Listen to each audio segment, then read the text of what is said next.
berbagai topik menarik dikupas dalam dialog hari ini.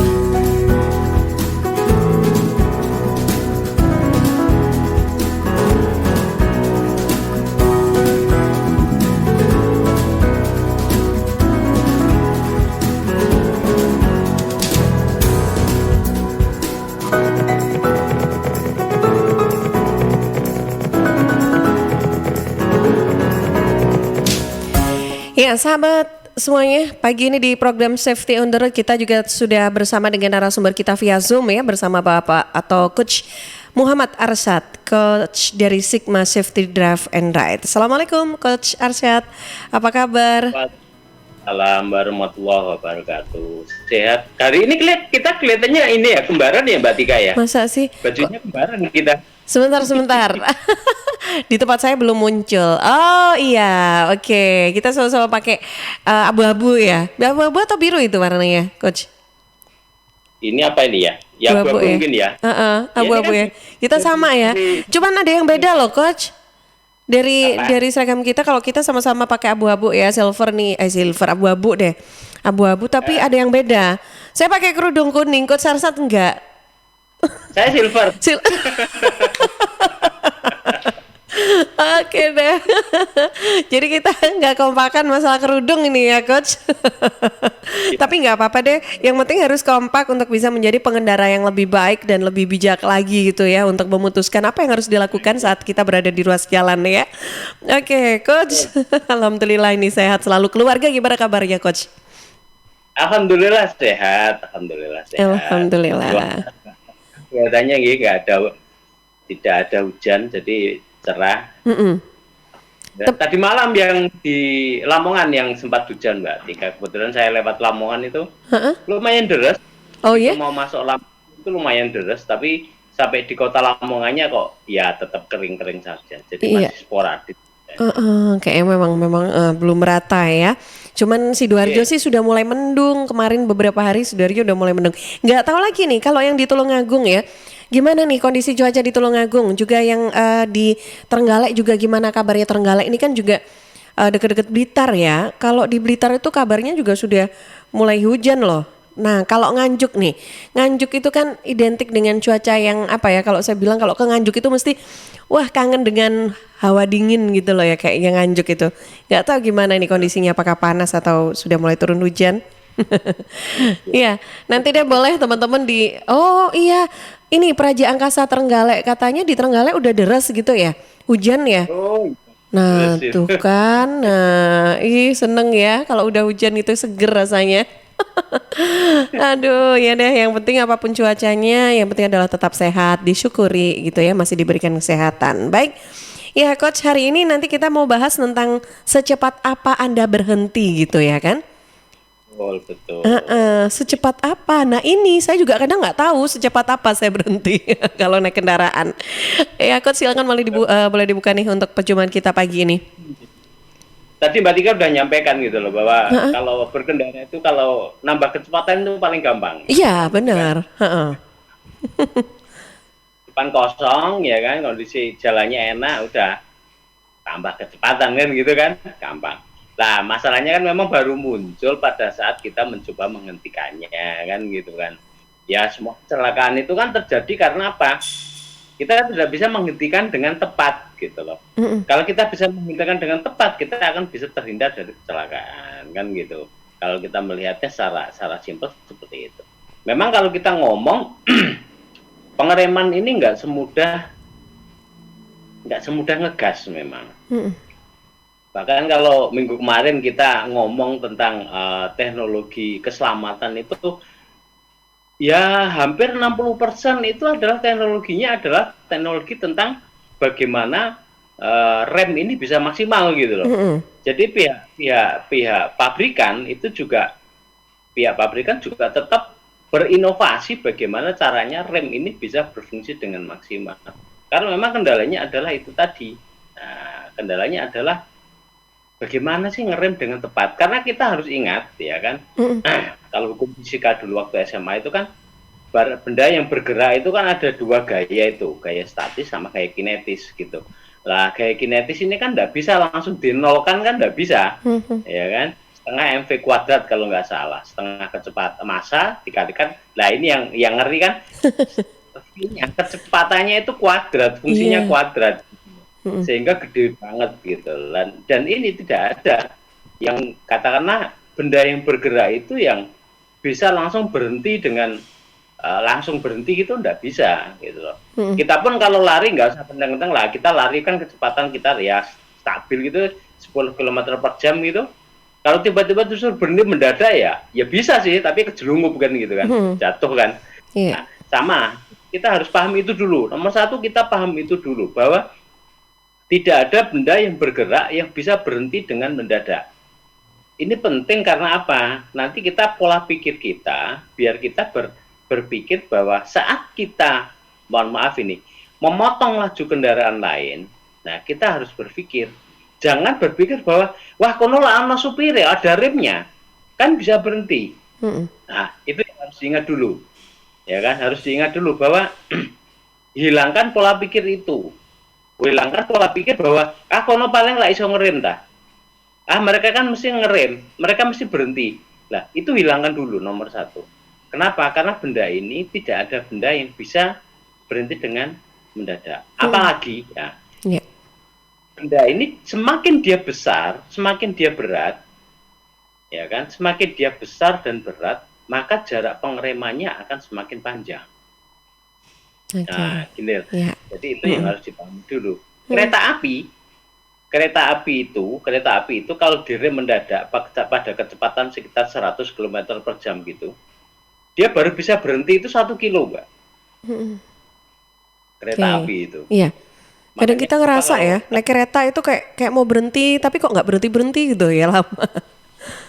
ya, padahal itu rodanya mungkin yang dibawa rodanya itu udah berhenti dia. Oh. Kalau dalam film itu udah muncul percikan apinya itu. Iya ada gesekan itu ya, jadi keluar api gitu. Karena dia memang berat seperti itu. Makanya sekalian ini kita mengingatkan, kalau kita menyeberang rel kereta api, ya itu yang nomor satu dilihat adalah tengok kiri kanan dulu, Mm-mm. ya kan? Tengok kiri kanan dulu, pastikan aman. Kalau memang belum yakin, pastikan aman dulu, baru kemudian menyeberang. Terutama untuk beberapa perlintasan kereta yang tidak ada palangnya. Yang ada palangnya aja banyak yang melanggar gitu kan, apalagi yang nggak ada palangnya. Lah kita harus ingat, tidak bisa kereta itu berhenti mendadak. Itu nomor satu. Terus itu tadi, kendaraan semakin besar, itu jarak berhentinya, saya nggak ngomong jarak pengereman, jarak berhentinya akan semakin panjang. Kenapa? Karena memang dia semakin besar. Artinya truk bis, ya kan, kendaraan besar itu, walaupun dia jalan pelan, asumsikan jalan berapa lah, jalan 20 km per jam lah, itu nggak bisa kalau kita, mohon maaf ini, nyebrang jalan, motong dia mendadak gitu, dia langsung berhenti, nggak bisa. Jadi mesti ada jarak yang harus dia tempuh, karena dia memang berat. Nah, itu dulu yang nomor satu yang harus kita benar-benar kita paham. Jangan menganggap bahwa semua kendaraan itu, dia kan pelan, dia kan sempat ngerem dan sebagainya. Itu dulu Mbak, itu yang nomor satu.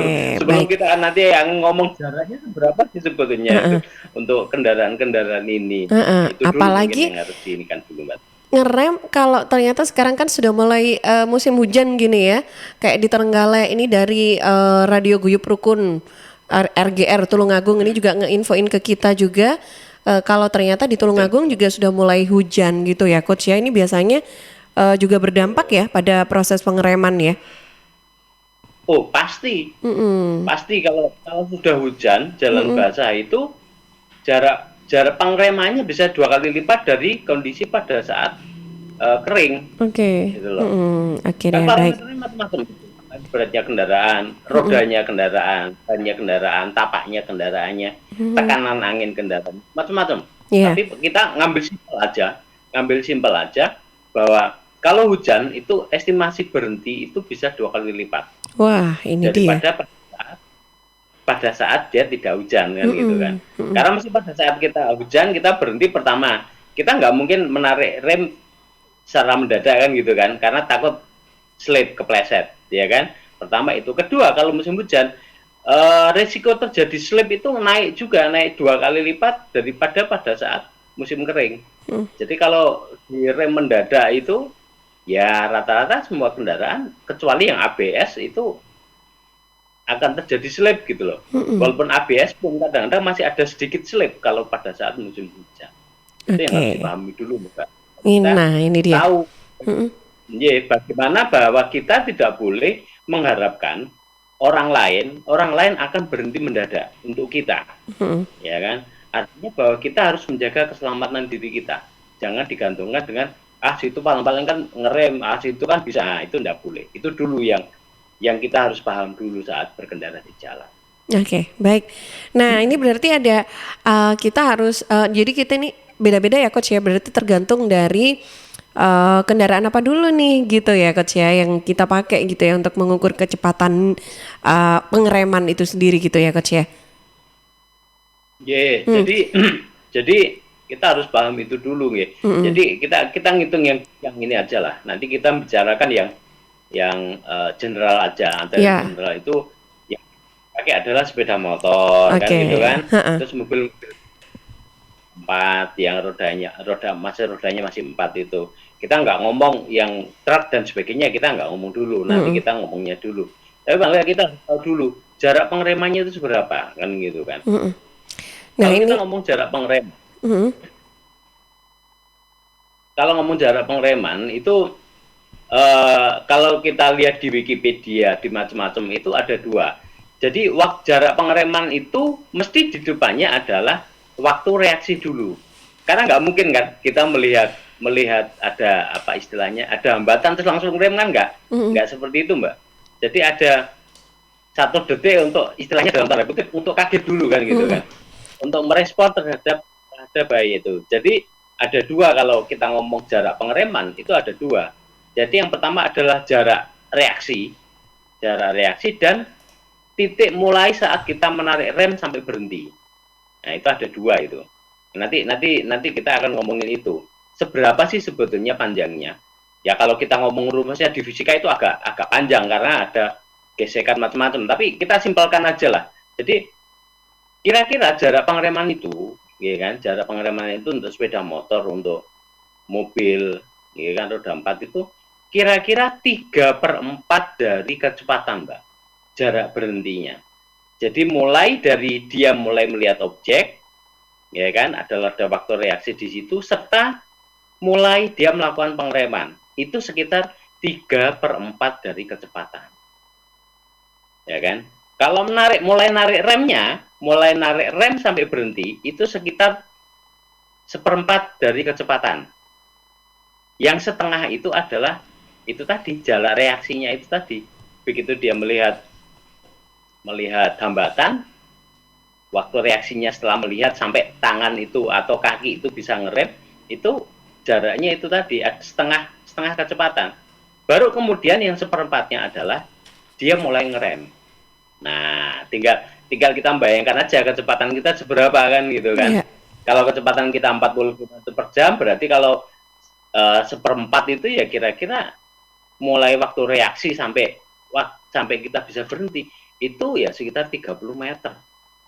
Padahal kalau kecepatan 40 km per jam itu kan ya anak-anak kita masih sempat update status gitu loh. Bahkan kadang-kadang mereka masih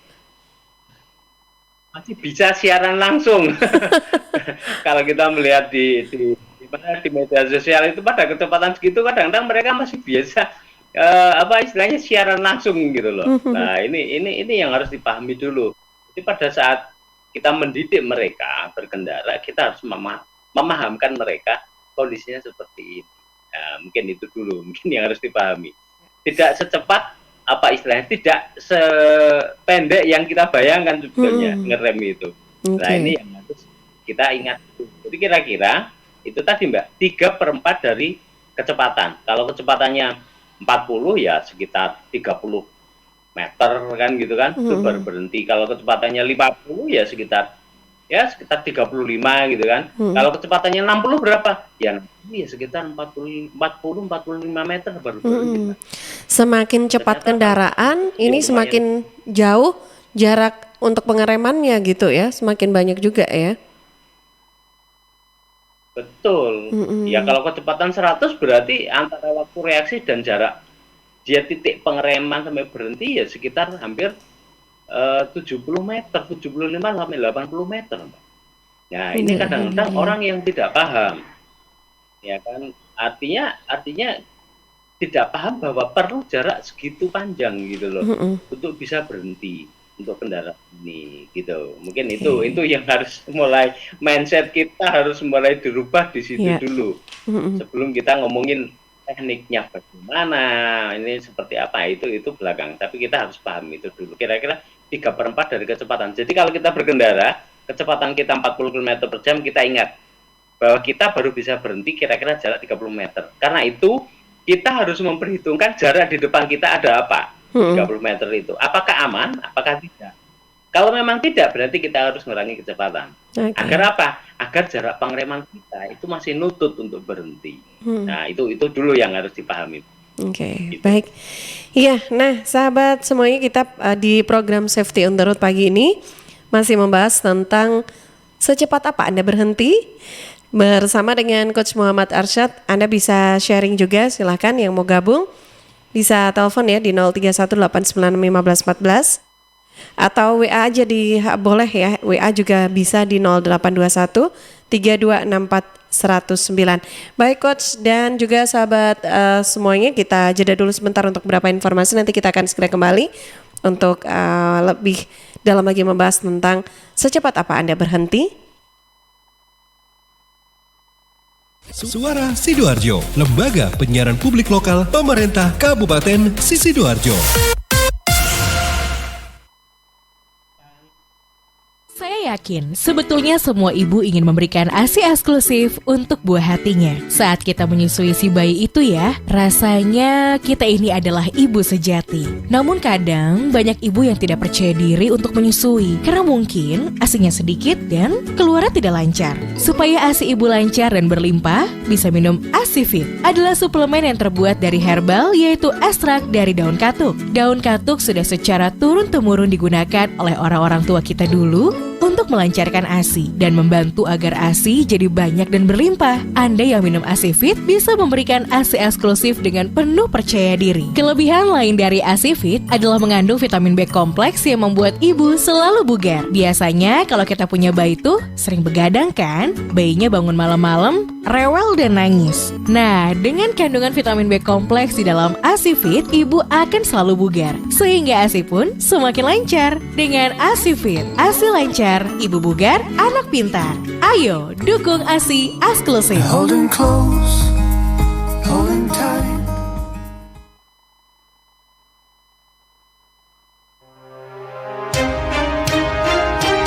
Sahabat, kita tahu bahwa merokok dapat mengganggu kesehatan, apalagi rokok ilegal. Ciri-ciri rokok ilegal yaitu rokok yang beredar di pasaran tanpa pita cukai, memakai pita cukai palsu, memakai pita cukai bekas, atau rokok yang memakai pita cukai yang salah peruntukan. Dengan harga jual yang murah, maka rokok ilegal pasti berdampak negatif, diantaranya meningkatkan jumlah perokok pemula dan juga berdampak pada penerimaan negara. Mari bersama-sama memberantas rokok ilegal. Iklan layanan masyarakat ini dipersembahkan oleh Bea Cukai Sidoarjo.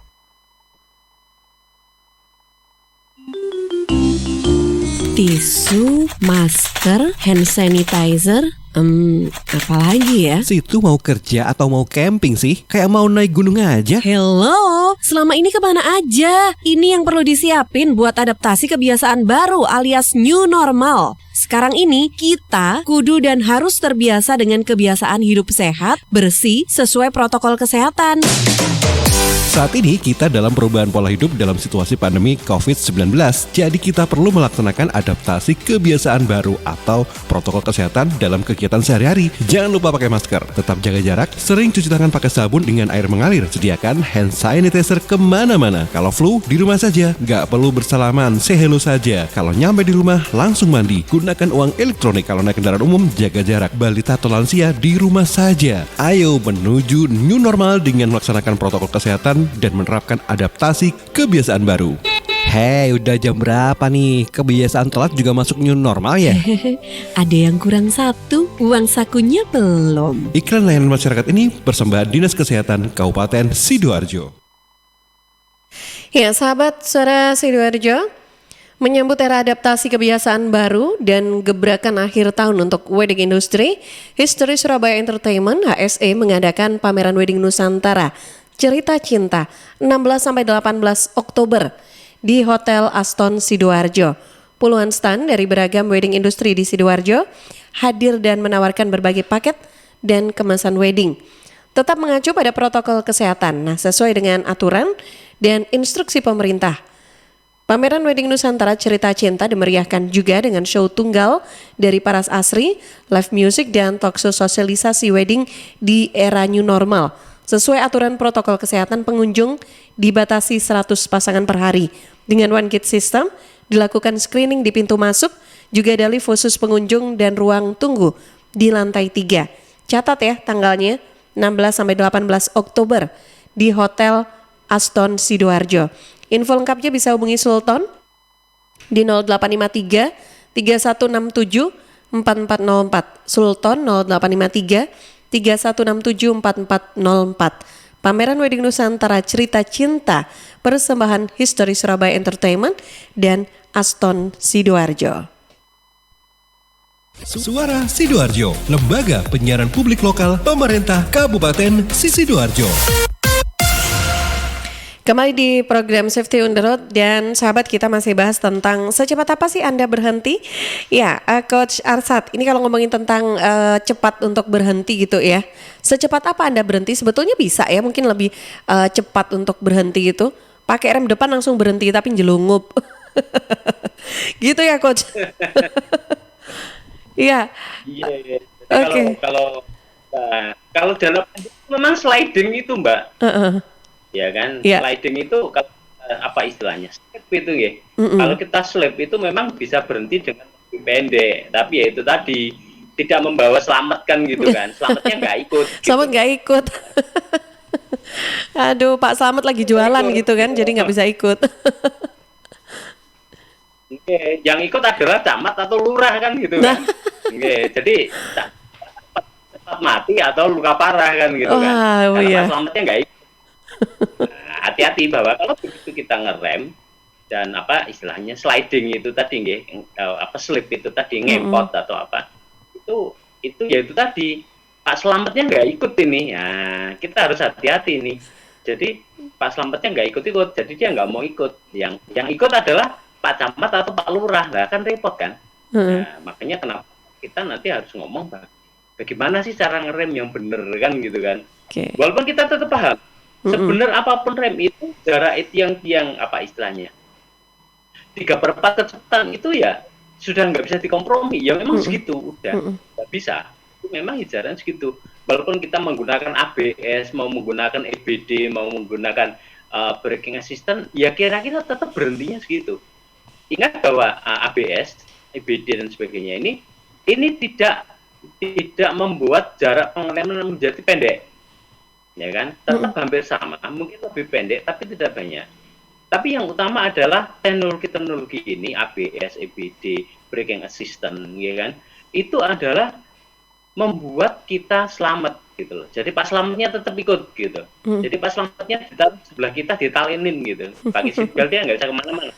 Jadi kita selamat gitu. Yang penting kan itu sebetulnya kan, ya kan, bukan Pak Lurah atau Pak Camat yang ikut kita, tapi Pak Selamat. Nah, itu sebetulnya teknologi itu. Tapi apakah bisa berhenti semuanya berhenti mendadak? Tidak bisa, ya kan? Karena memang hukum fisika menyatakan bahwa itu tidak bisa. Mesti ada gaya yang masih mendorong kita.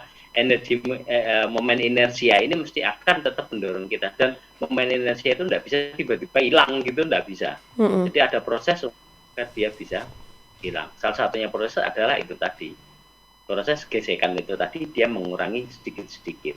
Makanya kalau kita ngomong fungsi rem itu apa? Fungsi rem itu sebetulnya untuk mengurangi kecepatan, bukan menghentikan kendaraan.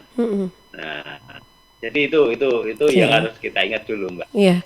Iya. Oke, mau sapa dulu dong, ada Bu Yulia. Bu Yulia ini ya. Assalamualaikum warahmatullahi wabarakatuh. Waalaikumsalam warahmatullahi wabarakatuh. Silakan Bu yang ingin sharing. Ini kayaknya mau sharing, cuman masih ngetik dulu salamnya dulu yang dikirim. Oke deh, sambil nunggu pertanyaan dari Bu Yulia atau sharing pengalamannya dari Bu Yulia. Ini yang di redaksi ini juga sudah ada yang bergabung. Coach, kita boleh sapa dulu ya, Karin. Iya baik, jadi ini sudah ada 2 orang yang bergabung. Yang pertama dari Raden Roro di Sidoarjo. Raden Roro Rembung, biasa gitu ya, enggak ya? 3R. Iya.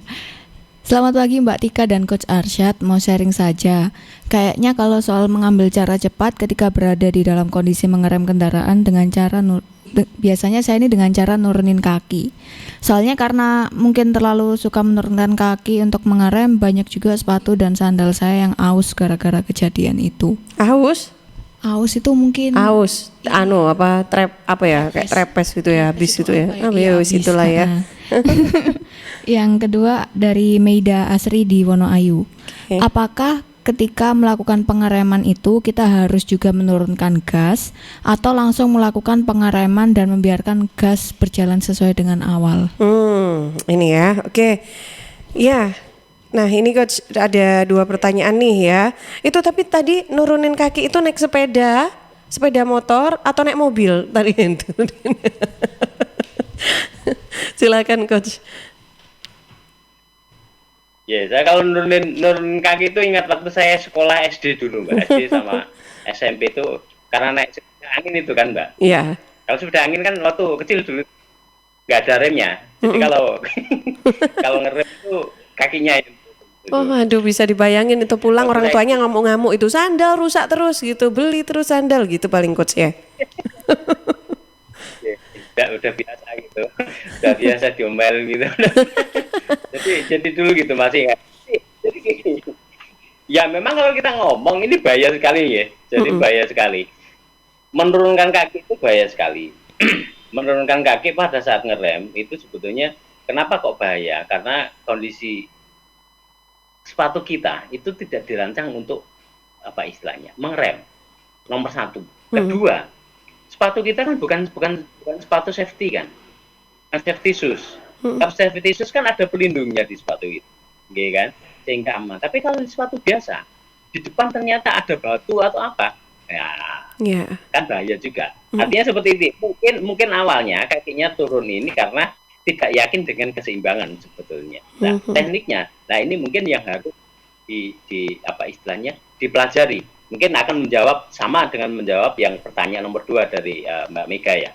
Dari apakah harus menurunkan dulu? Nah, sebetulnya pada saat kita proses ngerem, ya kan, proses ngerem itu adalah yang nomor 1 dilakukan adalah gasnya dilepas dulu. Oke. Kenapa gas dilepas? Karena dengan melepas gas itu ada engine brake. Engine brake ini akan membantu mengurangi kecepatan. Ya, jadi engine brake-nya dulu. Nah, ini bagi teman-teman yang suka menggunakan motorsport yang menggunakan kopling, ya, koplingnya jangan ditarik dulu, biarin dulu. Jadi engine brake itu biarkan dia mengurangi laju kecepatan, ya kan. Nah, kalau seandainya sesaat setelah kita merasa kendaraan ini sudah mau mati, ya kan, mau mati mesinnya, bagi yang sport baru kemudian koplingnya ditarik biar kendaraan ini tidak mati, ya kan. Jadi biarkan gas itu turun untuk membantu engine stop. Ya memang kalau kita ngomong lupa kalau mati gimana ya, kalau memang ada engine stop itu, tetapi nggak banyak, tapi tetap itu menolong. Nah, menyambung dari Mbak Roro tadi, itu begitu menurunkan kaki itu diizinkan kalau pada saat itu kita kecepatan kendaraan sudah pelan. Pelan itu ya artinya kalau saya ngomong sekitar 10 km per jam itu sudah it's okay, monggo silakan sesaat sebelum kita berhenti, ya kan. Kalau kita badan kendaraan kita sudah kerasa wah ini agak goyang ini, nah, itu baru kaki boleh diturunkan. Gitu loh. Yang diturunkan adalah misalnya kaki yang kiri, karena kaki kanan kan masih Oke. Nah, itu baru diturunkan. Jadi hati-hati nih, kalau kecepatannya masih di atas 40 menurunkan kaki bahaya ini. Nah, Oke. kampas remnya awet, Mbak. Tapi sepatunya yang nggak awet, habis. Oke, oke, oke. Baik, ini ya sudah menjawab 2 pertanyaan yang sudah masuk juga ya ke redaksi. Coach, nah akhirnya nih Mbak Yulia hadir dengan sharing dan pertanyaannya nih kayaknya. Coba saya bacakan dulu ya. Selamat pagi Mbak Atika dan juga Coach Muhammad Arsyad. Mengawali pagi hari, langsung stay tune nih di Suara Sidoarjo. Terima kasih. Saya kebayangin Bu Yulia stay tune ini sambil ditemani pisang goreng dan kopi atau teh hangat gitu ya. Waduh. Disambut Mahadewi dari Padi, suka banget. Siap mendengarkan penjelasan dari Coach Arsyad. Oh, yang sangat bermanfaat. Wah, saya kira mau sharing ini Bu Yulia. Terima kasih ya. Oh, ini ditambahkan. Apakah kecelakaan yang beruntun itu juga salah satu dari pengereman mendadak ya Coach?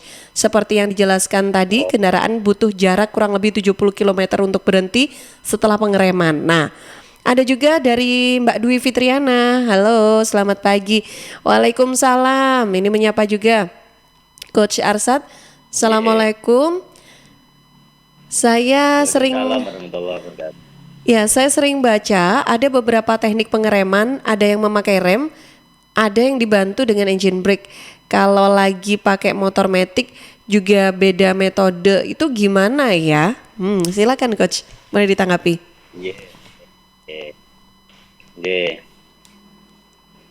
Jadi saya ke Bu Yulia dulu. Kecelakaan beruntun. Kecelakaan beruntun itu sebetulnya terjadi karena jarak, kita dulu sudah ngomong jarak amannya itu tidak diperhitungkan. Kita selalu ngomong jarak amannya berapa? Ya minimal 2 detik. Tapi biasanya kalau sudah di tol itu mepet-mepet banget gitu loh, jaraknya nggak sampai 2 detik. Detik lah.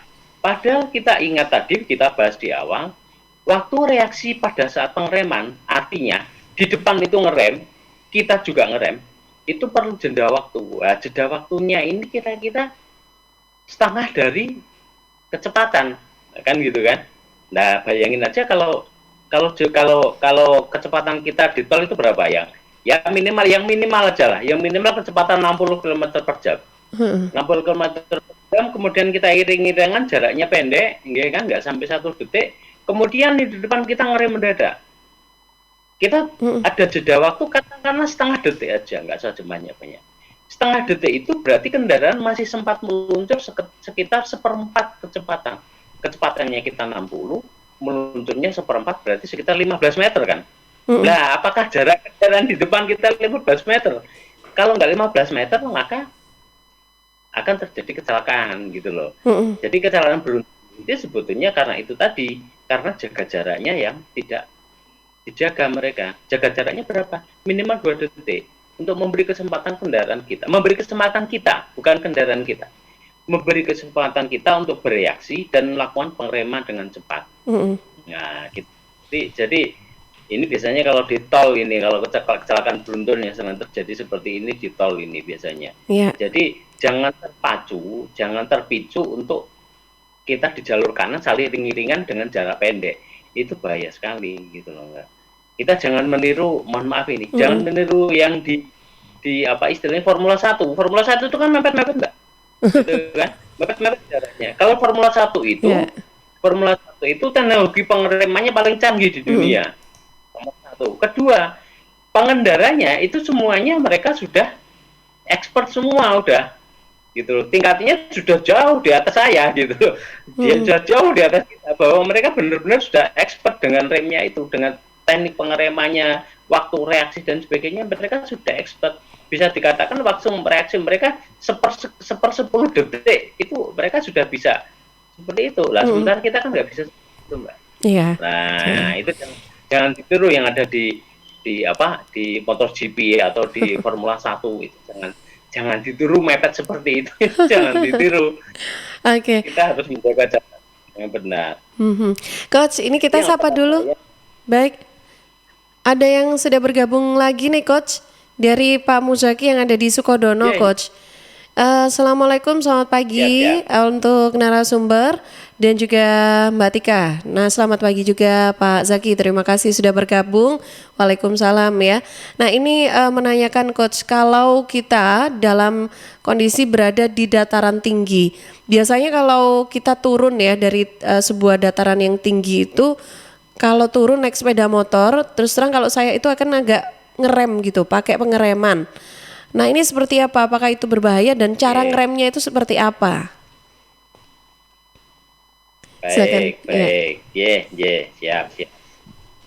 Ini sekaligus saya menjawabnya ke Mbak Dwi Fitriana ini kalau masalah pengereman ini. Jadi, ya kan tadi kan menanyakan kalau matic seperti apa. Ya kalau untuk motor matic, ya saya nyampaikan motor matic ini yang harus benar-benar dipahami karena 70% kendaraan sekarang itu adalah matic. Kalau untuk matic ini memang kalau kita ngomong engine brake-nya ada apa enggak? Ada. Tadi sudah saya sampaikan. Tapi sangat kecil sekali engine brake ini. Sehingga kalau menggunakan matic kita harus waspada, lebih waspada. Saya ngomong lebih waspada. Kenapa? Karena untuk berhenti ini 90% bahkan 95% adalah dibebankan oleh rem. Jadi kalau untuk motor matic, saya nyampaikan motor ya, bukan mobil. Kalau motor matic itu, jadi kita harus hati-hati banget. Sebetulnya ada untuk melakukan pengereman mendadak untuk matic itu engine brake-nya, cuman tidak setiap orang berani untuk melakukan. Caranya adalah pada saat seperti itu mendadak, digas mendadak. Nah, ini kan tambah bahaya kan? Tapi gasnya harus mendadak. Begitu digas mendadak, di matic itu gearnya itu akan otomatis berpindah ke gear kecil, itu membantu pengereman. Tapi saya tidak menyarankan, ya kan? Saya tidak menyarankan karena gasnya memang harus spontan, harus digas spontan untuk menghasilkan engine brake ini. Nah, ini saya tidak menyarankan karena biasanya yang pada saat saya melatih teman-teman dulu, ini pun tidak saya sampaikan karena ini cukup bahaya, ya kan? Itu cukup bahaya. Jadi untuk matic kita simpulkan aja bahwa pengeremannya 95% adalah lewat pengereman. Nah, menjawab Pak Muzaki tadi, di daerah tinggi itu yang sering terjadi adalah karena dari atas itu sudah melakukan pengereman, sehingga pada saat di tengah itu karena panas remnya akhirnya ngeblong. Ini mungkin sudah pernah kita bahas juga untuk beberapa waktu yang lalu. Tekniknya bagaimana kan gitu kan? Gini untuk Pak Muzaki, kalau memang kita dari dataran tinggi, contohnya yang paling gampang itu pacet, ya kan, dipacet, di Trawas, kalau Tretes nggak terlalu tinggi juga, di Bromo atau di mana yang dari Pacet sampai ke Malang itu Mbak, daerah apa saya lupa namanya itu. Terus ya jalan Pacet sampai ke Malang, apa ya? Daerah apa ya? Frankie mungkin tahu nih yang suka menjelajah nih Frankie nih. Oh, nggak tahu katanya. Iya. Karin pernah nggak ke sana? Nggak pernah. Oh, kedengeran ya ruang redaksi ya. Tak kira redaksi itu nggak dibunyiin gitu loh. Oke. Ya, silakan Coach. Jadi kalau memang seperti itu, contohnya kita sudah dari tempat tinggi, kita mau melakukan pengereman. Itu kalau memang untuk menghindari, sebetulnya nggak cuma di matic ini, kalau di motor yang lain juga sama, di mobil yang lain juga sama. Pada saat kita dari atas, itu kita sudah mengurangi kecepatan dulu. Kurangi kecepatan dulu dari atas, ya kan? Setelah itu kita melakukan pengeremannya bergantian. Karena kecepatan tidak tinggi, kita melakukan pengeremannya bergantian. Artinya rem belakang dulu yang kita pakai. Kira-kira 5 menit kemudian gantian rem depan yang kita pakai. Nah, gantian. Tujuannya adalah memberi kesempatan rem ini untuk apa istilahnya? Memberi kesempatan rem untuk mendinginkan remnya sendiri. Ya kan? Nah, kalau seandainya, mohon maaf ini, kita tidak takut untuk menggunakan rem depan belakang seperti itu, gantian seperti itu. Cara yang bisa dipakai adalah begitu kita turun, asumsikan aja sekitar 15 menit, kita kan bisa merasakan itu Mbak, rem itu. Remnya kok tambah ngeblong, apa. Nah, kalau merasakan seperti itu, segera berhenti. ya kan, segera berhenti. Biarkan rem ini dingin dulu. Nah, monggo silakan. Kalau di situ kebetulan ada warung kopi gitu ya nggak apa-apa lah sambil ngopi kan gitu kan. Nah kita istirahat gitu loh. Kita istirahat, dan kita juga istirahat, kendaraan kita juga istirahat. Memang tidak ada cara yang lebih baik selain itu gitu loh. Kenapa? Karena memang pada saat proses pengereman itu adalah dua logam yang saling bergesekan untuk melakukan pengereman. Dan ini mesti menimbulkan panas. Dan panas ini lama-lama dia akan semakin tinggi. Minyak rem ini juga punya batas. Karet-karet silnya itu punya batas. Nah, besinya sendiri, kampas remnya sendiri itu juga punya batas pada suhu sekitar 500 derajat Celcius. Lebih dari itu biasanya dia akan agak loss. Nah, jadi kita harus memastikan bahwa itu biar dingin dulu. Nah, untuk dingin, nah ini jangan disiram dengan air. Kadang-kadang kalau pengen cepat, akhirnya kampasnya itu atau tromolnya atau disnya disiram dengan air. Jangan, karena apa? Kalau logam itu disiram dengan air secara mendadak, maka dia akan berdeformasi, dia akan berubah bentuk. Yang paling ekstrim adalah dia bisa pecah. Ya, jadi jangan, biarkan dulu aja, biar dia dingin dulu aja, biar dia dingin, agar dia bisa kembali normal lagi. Mungkin itu triknya, itu tidak ada yang lain mungkin gitu, Mbak. Baik, nah Coach, nanti kita lanjut lagi untuk pembahasannya. Saya hadirkan dulu untuk beberapa informasi dulu untuk sahabat semuanya, untuk sahabat Suara Sidoarjo. Nanti kita akan lanjut lagi di program Safety on the Road. Suara Sidoarjo, lembaga penyiaran publik lokal pemerintah Kabupaten Sidoarjo. Sahabat, air adalah 2/3 dari komponen penyusun tubuh kita. Pilihlah air yang bukan hanya untuk melepas dahaga, tapi punya nilai lebih. Nah, untuk sehari-hari pilihlah air mineral Santri, produksi Kopontren Sidogiri Pasuruan. Air mineral Santri tidak hanya menyehatkan, tapi juga ikut mengembangkan perekonomian umat. Air mineral Santri bisa didapatkan dalam kemasan 120 ml, 240 ml, 330, 600, juga 1500 ml dan kemasan galon. Untuk info lengkap dan pemesanan bisa hubungi Ustadz Muhammad Segar, CV Lantabur Sidoarjo. Telepon 0821 3404 0289. Distributor air mineral Santri wilayah Sidoarjo di Jalan Sawo, RT 03 RW 01 Plumbungan, Sukodono, Sidoarjo. Air minum ya Santri. Sidoarjo hebat, Sidoarjo, yuk podo semangat. Kita sambut pilkada serentak. Ajak sanak saudara memberikan suara untuk masa depan Sidoarjo. Ojo lali hari Rabu 9 Desember 2020. Rame-rame ke TPS kita nyoblos. Yuk warga Sidoarjo, pakai hak pilih kita untuk milih bupati dan wakilnya. Sukseskan pilgub langsung, umum bebas rahasia, jujur adil serta bermartabat. Yuk warga Sidoarjo, pakai hak pilih kita untuk milih bupati dan wakilnya. Sukseskan pilgub langsung, umum bebas rahasia, jujur adil serta bermartabat. Pilgub bermartabat, Sidoarjo hebat. Pilgub bermartabat, Sidoarjo hebat.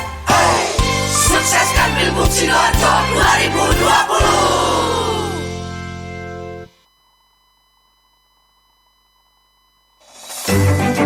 PT Inet Global sejak tahun 2005 bergerak di bidang ICT, Information and Communication Technology, Internet Service Provider atau ISP, web hosting dan domain, fiber optic system, dan satelit atau VSAT. memberikan layanan jasa koneksi internet ke seluruh dunia dengan kecepatan tinggi dan harga yang kompetitif.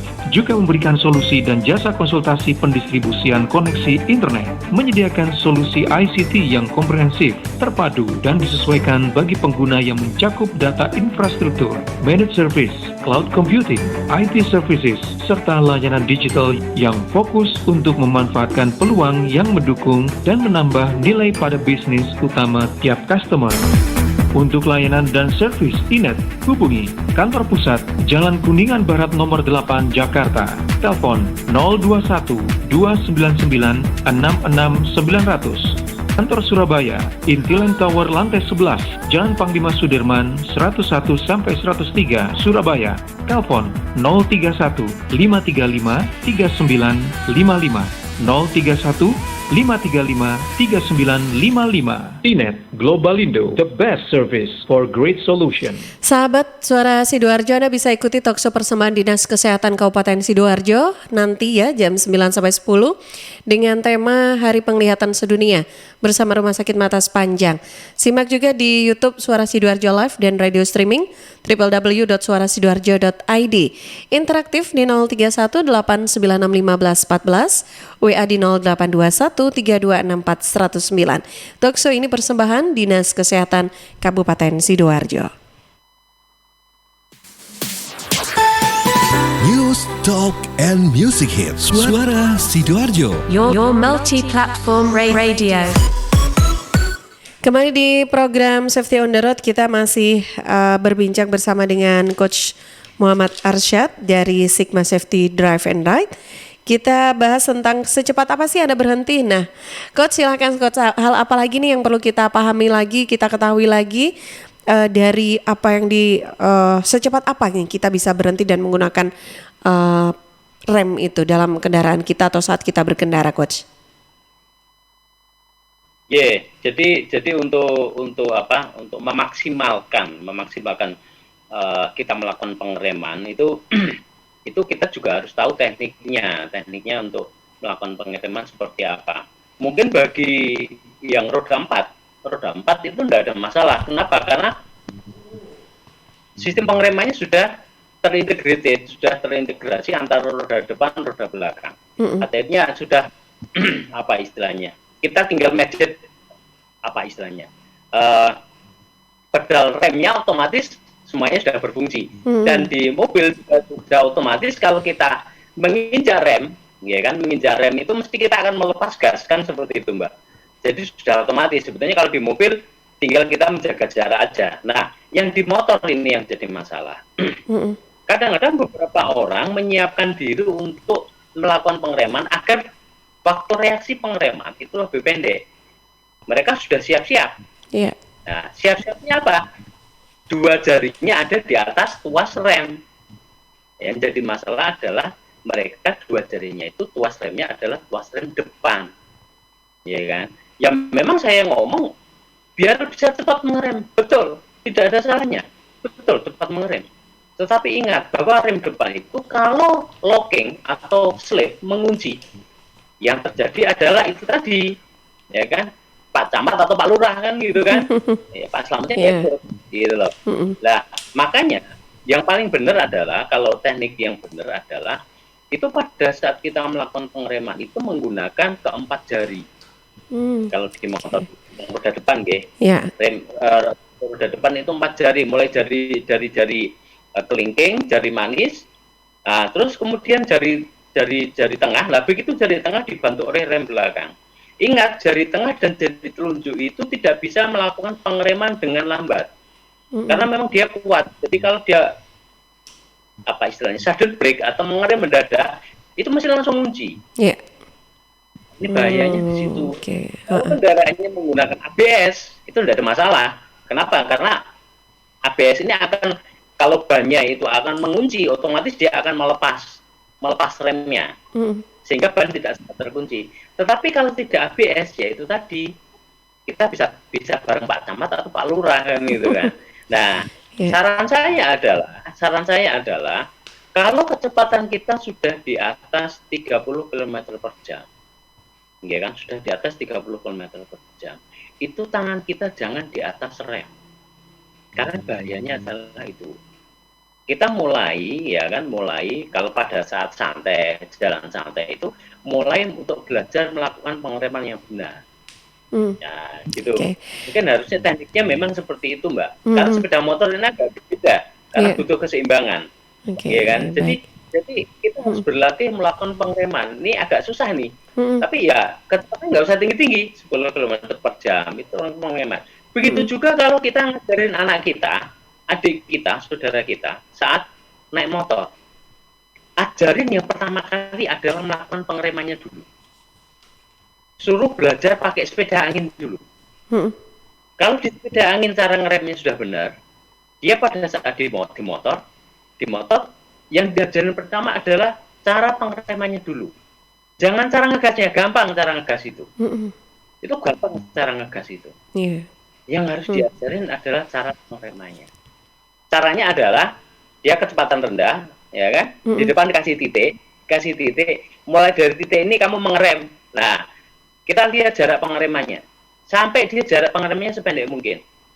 Baru kemudian kecepatannya ditambah. Gitu terus. Sampai akhirnya dia benar-benar menguasai. Ingat, rem itu yang 70% rem itu akan tertumpu di rem depan. Jadi rem belakang itu sebetulnya cuma ngimbangin aja. Itu yang harus diingat. Itu juga kenapa kampas rem depan itu kok cepat habis ya, karena memang beban itu di depan. Karena begitu dilakukan pengereman, semua beban kendaraan itu ada di rem depan, bukan di rem belakang.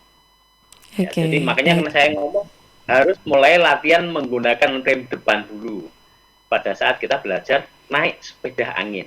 Saat anak-anak kita belajar naik sepeda angin, kita ajarin yang benar cara menggunakan rem depan. Itu nanti insya Allah nanti pada saat dia menggunakan motor, dia sudah mahir menggunakan kendaraan, sudah mahir menggunakan rem ini. Mungkin gitu Mbak Tika. Oke, baik Coach.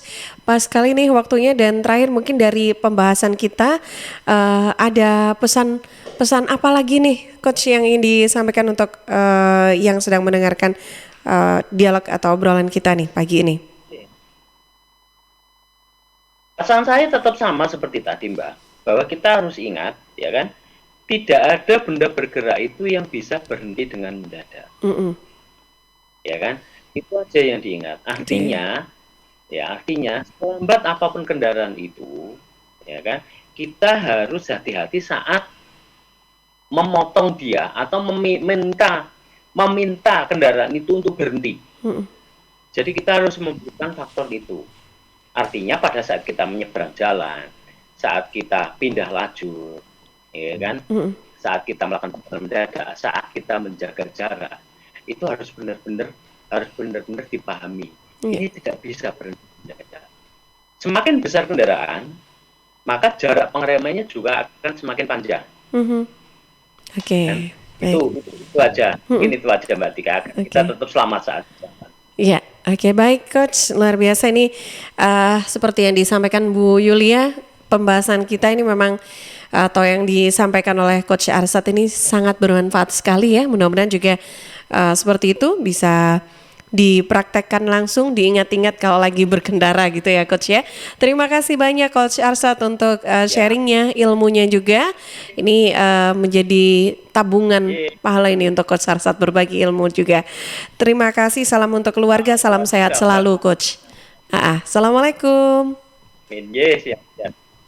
Waalaikumsalam warahmatullahi wabarakatuh.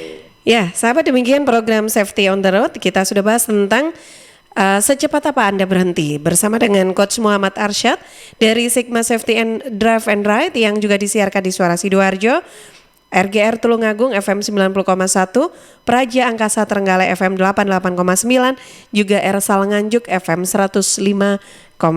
Jam 8 pagi, waktunya saya ajak Anda untuk menyimak Buletin Jawa Timur yang juga disiarkan serentak bersama Asosiasi Penyiaran Publik Lokal Jawa Timur.